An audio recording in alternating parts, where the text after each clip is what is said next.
I've made this point a couple of times, but I don't think I'm gonna make it any clearer than I'm going to today. The future is now, American League teams. Don't hold back.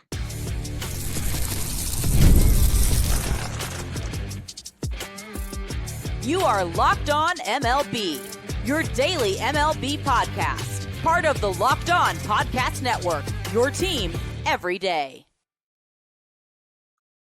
Hello, baseball fans. Welcome to Locked On MLB, part of the Locked On Podcast Network, where it's your team every day. This is the daily podcast. We talk about all the Major League Baseball. I'm your host, Paul Francis Sullivan. Please call me Sully. Follow us at Locked On MLB Pods on Twitter or whatever they're calling it these days, and on the Instagrams. You can follow me. I'm your pal Sully. I'm at Sully Baseball Podcast on Instagram. Once every 40 or 50 years, I appear on something called Blue Sky at Sully Baseball. But the best way to get a hold of me for any stuff is right here on YouTube. Put it right down in the comment section below. Before we get started on today's show, we're going to go over the trivia question. On the show we did the other day with Stacy Gatsoulis, we talked about the Yankees in the post Garrett Cole 2025 haze that they will be in. I said that Aaron Judge was in the draft that gave the Yankees Aaron Judge. What other future MVP was in said draft? And a couple of you got it right, including Everyday Sully, Jeff Cohen, who's told us it was Chris Bryant. Chris Bryant, whose stock really fell off of a cliff. He was a wonderful player, MVP, the star of the great Cub team that won the World Series in 2016. And for reasons that are still eluding me, the Cubs broke that team up as fast as humanly possible. But it seems like a lot of the star players on that team, with the exception of Kyle Schwarber, have just kind of evaporated. I mean, 2016 was only 9 years ago. You'd think there'd still be some big time players left from that squad, but no, no one. Chris Bryant, who they unceremoniously dumped to the San Francisco Giants, and then he signed a contract with the Rockies, which will, keep him and uh, take care of all of his bills for generations. I don't decry him that. And the Rockies play in Denver, which is a lovely city. I saw Chris Bryant play last year when he was playing for the Albuquerque Isotopes in a rehab stint when he was playing the Sacramento River Cats in what will be the home of the Oakland A's. It's a weird sentence. But yeah, there you go. Two MVPs from that draft, Aaron Judge and Chris Bryant. All right. It's an interesting thing. We talked about this yesterday. Despite losing three gigantic Jenga pieces from the team, the Yankees still look like they're a pretty solid bet to be a playoff team this year. Think about this for a second. If I told you at the end of the 2024 World Series, which just ended with such absolute heartbreak for Yankee fans, and I came up to you and said, next year you're not going to have Juan Soto. Boom. You're not going to have Garrett Cole. Boom. You're going to start with Luis Gil on the injured list. Boom. And who knows how many games you're going to get from Giancarlo Stanton, but it's not going to be 100. You're going to lose those four Jenga pieces. You would assume that they may be thinking about rebuilding, but instead, because of the way the American League is, the Yankees are maybe still the favorites in the division. I was listening to the Michael Kay show today, and he was talking about how the loss of Cole is a devastating loss. But when you look at the odds makers in Las Vegas, it barely changed the Yankees' odds. They lost an MVP, Hall of Fame level player like Juan Soto, and they're not going to have their ace, who's borderline Hall of Famer in Garrett Cole right now. And they're probably not going to have the superstar slugger of the postseason. Aaron Judge is a superstar postseason or a regular season player, but Giancarlo Stanton was the man. I mean, there was no getting around it. He was the guy carrying the team's offense in all throughout the rounds from last October. And yet still, I may pick the Yankees to win the division. I brought it up yesterday. I'm not making my official picks yet. I'm not going to do it until the real opening day. I know there's the Japan series happening. That's not opening day. Those are two regular season games played in a fluke. I don't like that they start the season like that. The in memoriam video and my picks are going to take place before opening day for the entire league. And I'm weighing the pros and cons of, what team I would pick. And it's funny, the Yankees have obviously a desperate need in their starting pitching. And you could sign Lance Lynn or Spencer Turnbull. I mean, they're not going to be Tom Seaver and Bob Gibson, but at least it's a major leaguer. You may be giving him a shot and may catch lightning in a bottle.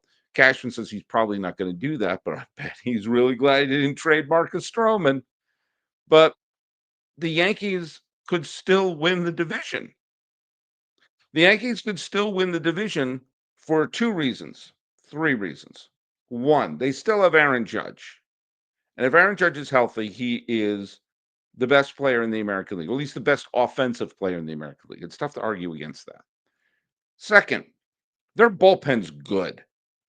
If the Yankees have a lead in the seventh or eighth inning, they're going to hold that lead. The Yankees bullpen is probably, I mean, the Yankees and Cleveland right now, probably the two best bullpens in the American League. And I like the Yankees bullpen right now. It has a lot of depth. The Williams trade was a really smart trade, cost them Nestor Cortez. They didn't sign him for free, but it's a good, solid move. And the third thing is, and I've been screaming about this from the top of my lungs, it's the American League. There's only one team that doesn't have a chance. And as the season's going to start in a couple of weeks, this is something I really want to drive home right now. I want to drive home this big time. Every team not called the Chicago White Sox have a path to the playoffs. And if you get hot at the right time, like the Arizona Diamondbacks did a couple of years ago, like the Texas Rangers did a couple of years ago, like the Phillies did in 2022, if you get hot at the right time, you can parlay a wild card berth or a division title berth with 80 some odd wins to a trip to the World Series.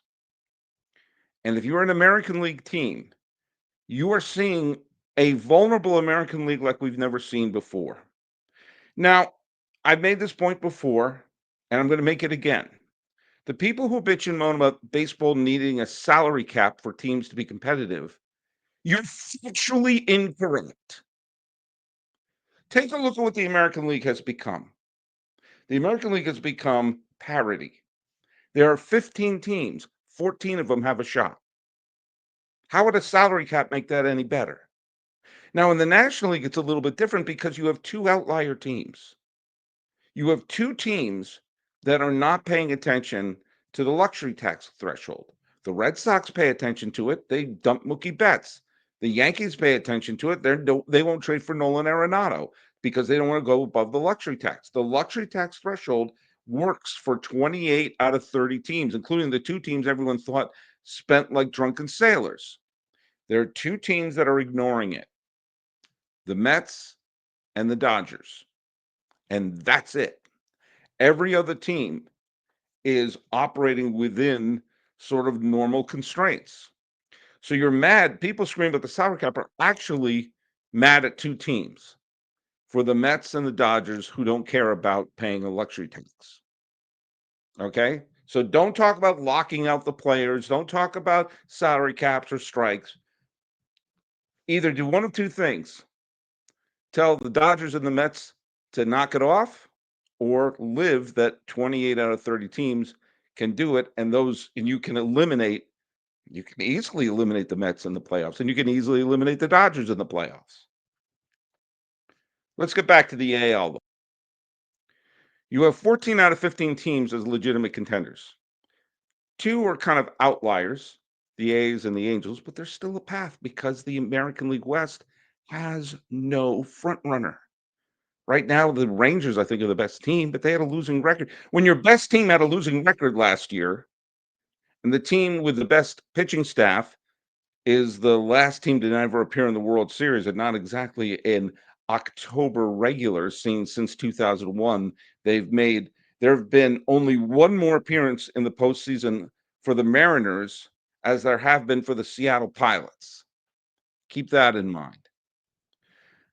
So when you're going into this year knowing you have a chance to give your fan base that year that they've been waiting for, that year that if you need to think about it in money terms, that will have lots of money coming in from postseason sales and the season ticket sales for the next year and fill up the stands with fans and everything like that. If that's how you have to think about it, fine.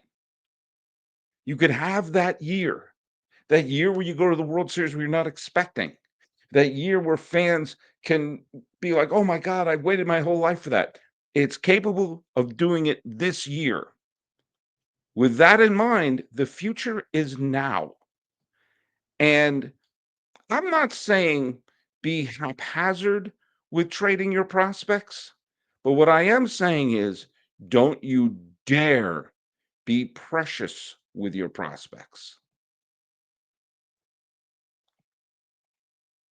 Hey, we have a new friend and they are over there at Monarch Money. Now, you ever check your bank account? So, where did I go?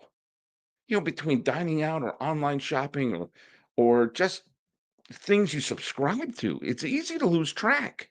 And that's where Monarch Money comes in.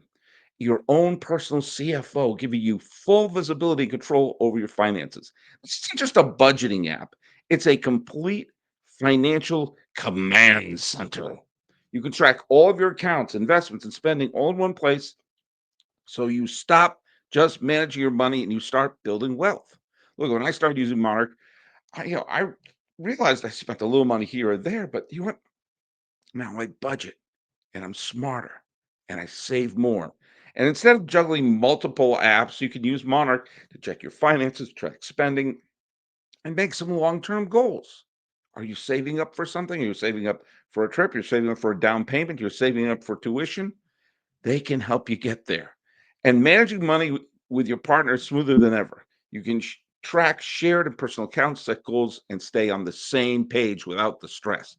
Take control of your finances with Monarch Money. Use code LOCKEDONMLB at monarchmoney.com for 50% off your first year. That's monarchmoney.com. Code LOCKEDONMLB for half off your first year. That's Monarch Money. Oh, saving dough. I know teams value their prospects. I know teams value key players because you're basically saying, hey, these are terrific players that we can keep on our payroll, keep under team control. You're not spending tons and tons of money on this, that, or the other thing. I get it. And I also get it when you have really exciting young prospects coming up through your farm system. Like, the Red Sox have this new trinity, Marcelo Meyer, Christian Campbell, Roman Anthony, you know, the way Campbell has been hitting is like, oh my God, are they going to bring him up? I get it. I get it. You're not haphazardly dumping prospects or doing what George Steinbrenner did in the 1980s, where he traded Willie McGee here, Fred McGriff there, Doug Drabeck here, Scott McGregor there. I get it. I get it. But there's also a point when you think, hey, how precious are we being with our prospects? When you have a chance to win right now and you see an opportunity to improve your team, to get over the top, to make it so your team is you're filling your holes. You get that burst in the middle of the season when you get that little energy boost of the arrival of a new person.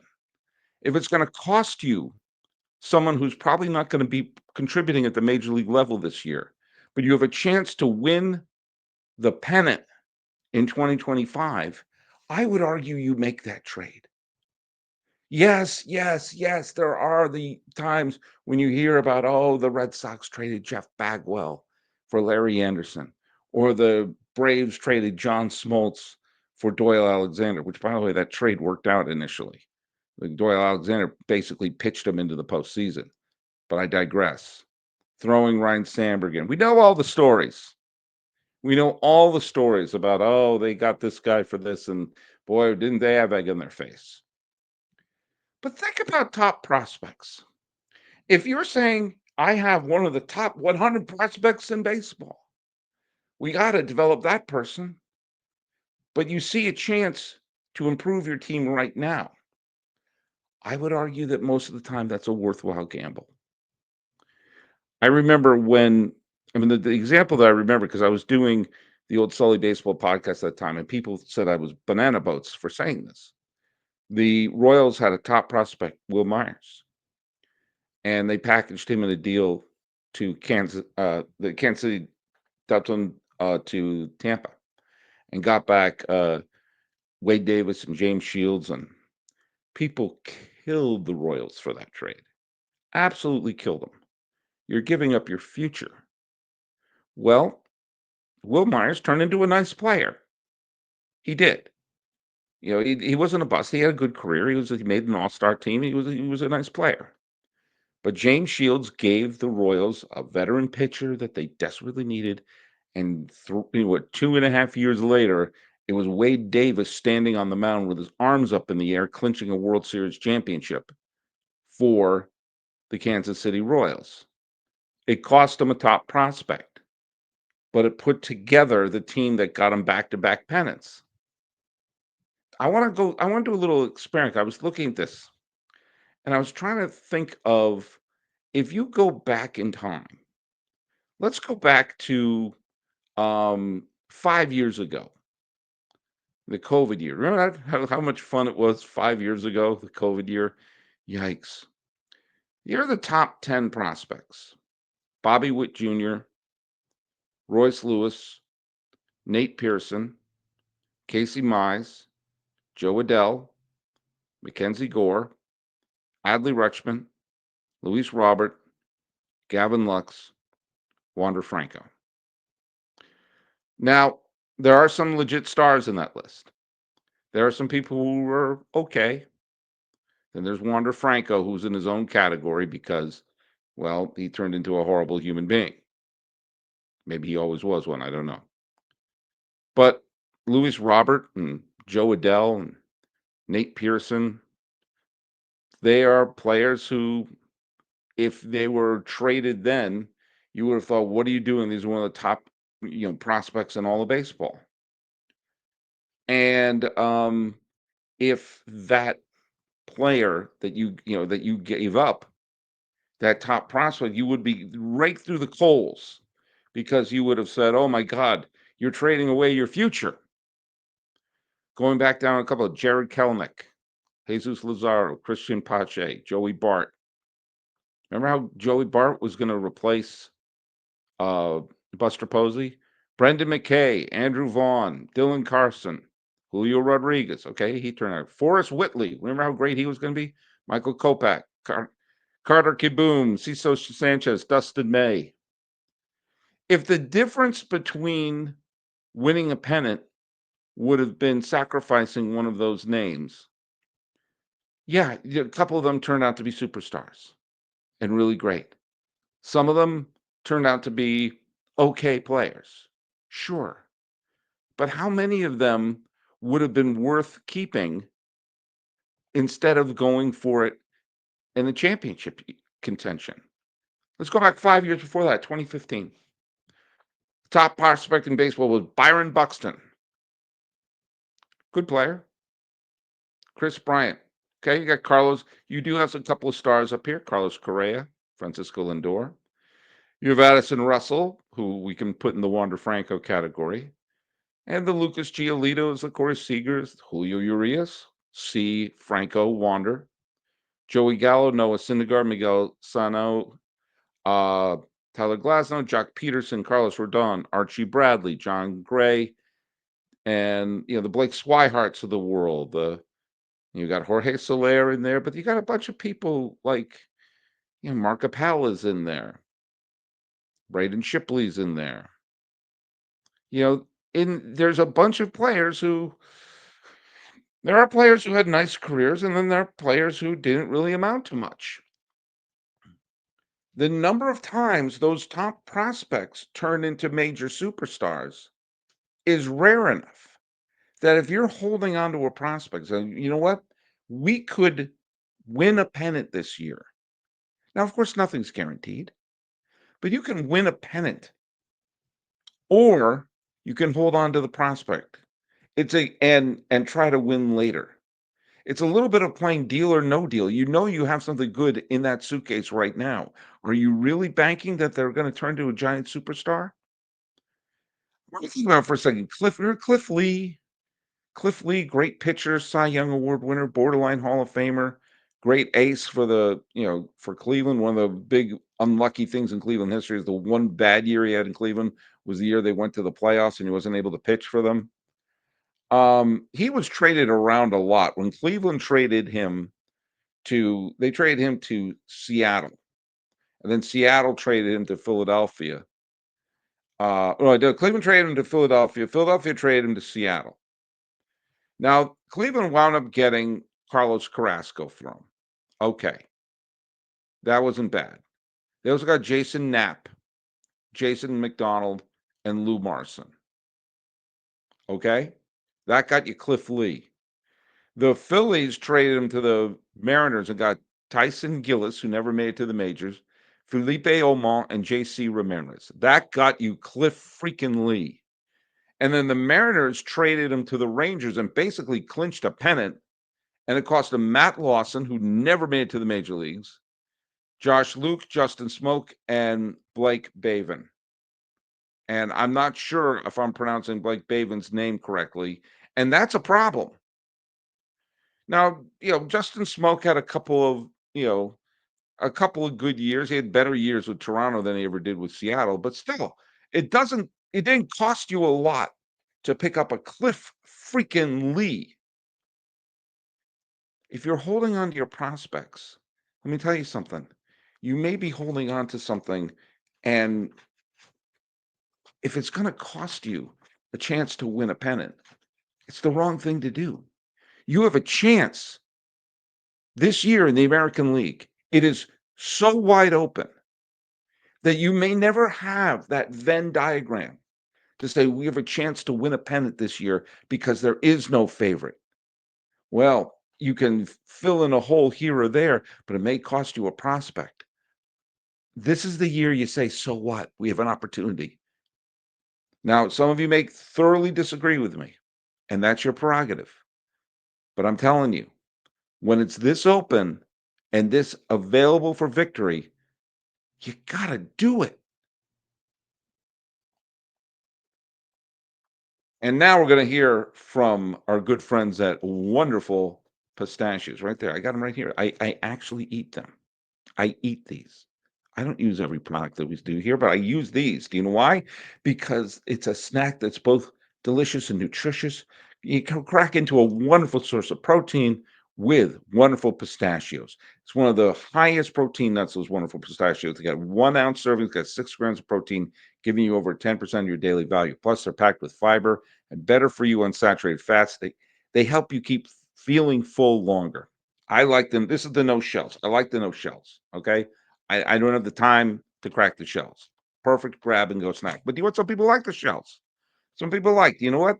And there's all different types of options with the wonderful pistachios. They've got complete protein, 9 essential amino acids, and they pack a protein punch. And do you know what? The no shells pistachio, so great to just grab and go. Whether you're running between meetings or about to do a podcast, wonderful pistachios are the best snack that you can have to give you that nice protein punch. Now, get snacking or get cracking with a snack that packs a protein punch. Visit wonderfulpistachios.com to learn more. I hope you all enjoy the fact that I completely lost myself in an ad read right there because I was thinking about how delicious those wonderful pistachios were. I've had a couple people write to me. By the way, Big John 08865 said, I think the Yankees still good enough to make the playoffs. Maybe it's a wild card team, but a World Series championship might be out of reach. Why? Once you get in the playoffs, have a couple of good weeks. Out of reach? No. They're not out of reach as being the heads up of them favorite, but they've got the good bullpen. Sure, why not? Why not? And I mentioned the other day that Ken Mitchell, high five eyes, says, ever thought of the new addition to reinstate Pete Rose? Do you think he has a chance? Um, I mean, I've talked about this a bunch. I mean, misinformation. I mean, the president of all people was talking about him and saying misinformation about his case, which is just bizarre. It's like, he only bet on his team to win, and that's good. No, it's not. If you bet on a team to win, then that affects how you manage the day before and the day afterwards. We know he managed 57, he bet on 57 games one year as manager of the Cincinnati Reds. If you bet him to win, that means the game before and afterwards is essentially a bet to lose. So he negatively affected 114 games. That's why. Or the fact that you even have to ask that question is why. But do you know what? Here's the deal. Part of me thinks, you know what? If putting in will get everyone to shut up about him, fine. I have other fish to fry in the world. I'm not gonna, you could make the argument, hey, he was suspended for life and now he's dead, so doesn't that lift the suspension? We all, I was been saying for years, the question isn't doesn't he belong in the Hall of Fame? The question was, did he want to be in the Hall of Fame? He stayed relevant by not being in the Hall of Fame. The minute he's in the Hall of Fame, the story's over, and he's not able to cash in on it. I was in Cooperstown last summer. It was one of the best few days of my life being in that town. I'm going on Zillow almost every day to try to see if I can get a home there, so I can live there. And you can't walk 2 feet beyond the Hall of Fame and not see some used piece of toilet paper that Pete Rose signed is hanging in the wall somewhere. The guy cashed in on his self-imposed martyrdom. He could have been reinstated 3 or 4 different times, and each time he did exactly the opposite of what he had to do to be reinstated. Why? Because he made more money by being out of the Hall of Fame. He was able to cash in on it. That's all. And now he's dead, and he's still have people saying, "Well, why don't you put him in?" Fine, if you put him in, there you go. And then you know what will happen? People will forget about him. Absolutely, they will. Do you know why? The story will be over. I'm going to be 53 in a couple of weeks or a couple of months. Sorry. Hold it off on a second. In May, I'll be 53.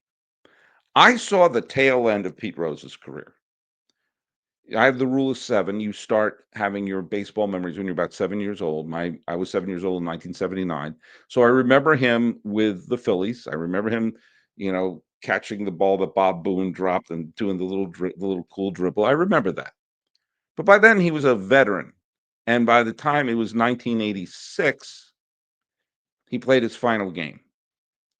I remember when he broke Ty Cobb's record and blah, blah, blah. If using the rule of seven, if you are 46 years old, you don't have a memory of Pete Rose as a player. And so if you put him in, the story's over and people will forget about him. Absolutely, people will forget about him. Do you know how I know that? When I was at the Hall of Fame, I know a lot about baseball history. You may have noticed that. And when I was in the plaque room, when with all the players that are on there and the managers and everyone, and I to me it was just a place of reverence, absolute reverence.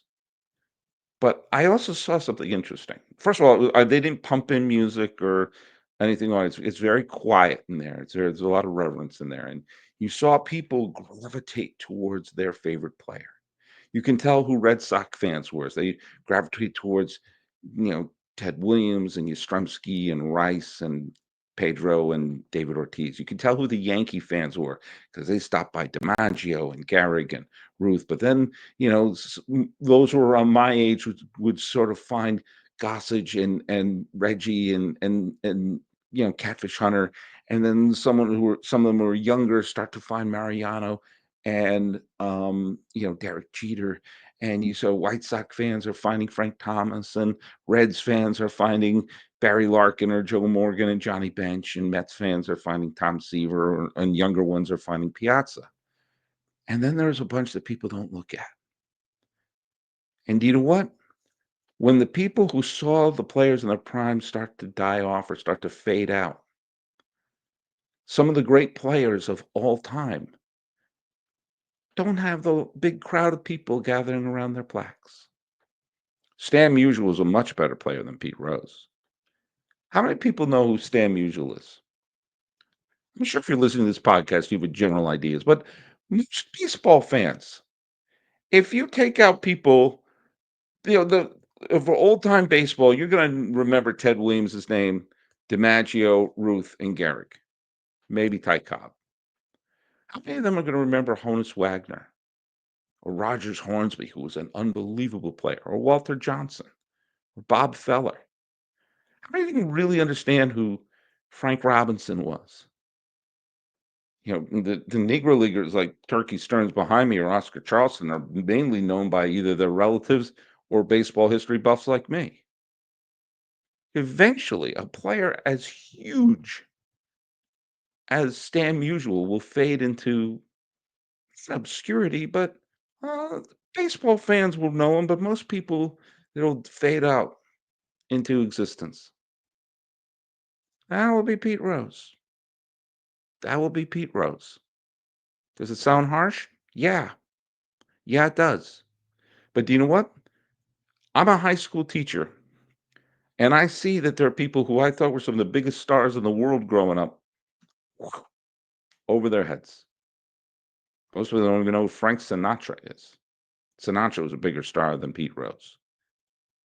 I don't think Pete Rose should be in the Hall of Fame because of what he did. But do you know what? If they put him in there, I'm not going to cry or protest because do you know what? He paid his price in a way because it was a lifetime ban. Of course, we're also finding out all of the allegations, I gotta say, about him and girls who were not old enough to consent. And that's pretty horrible and probably it should be enough to keep him out forever. He also got a lot of people mad. I don't think Pete Rose will eventually get in, but it might be when everyone who saw him play is dead.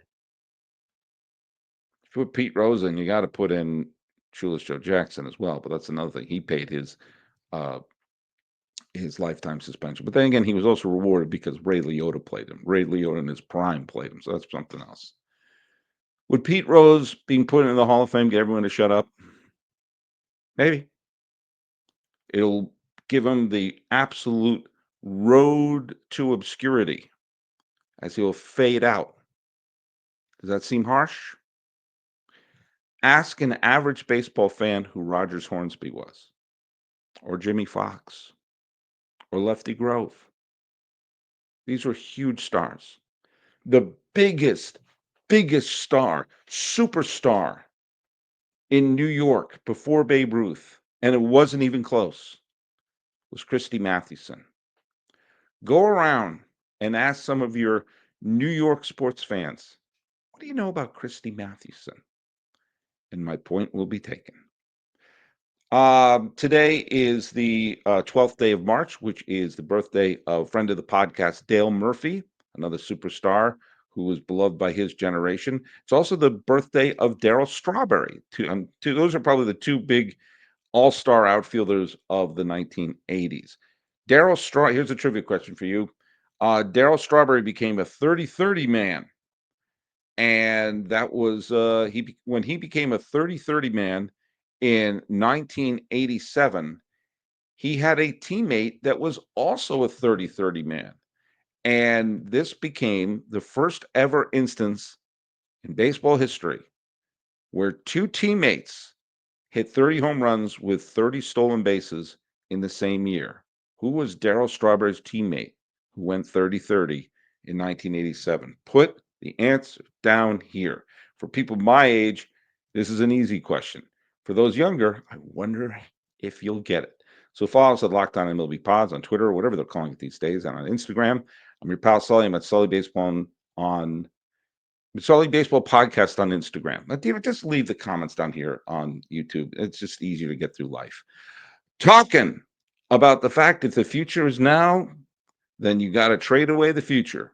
And Pete Rose fading into the past. This has been Locked On MLB. I'm your host, Paul Francis Sullivan. Please call me Sully.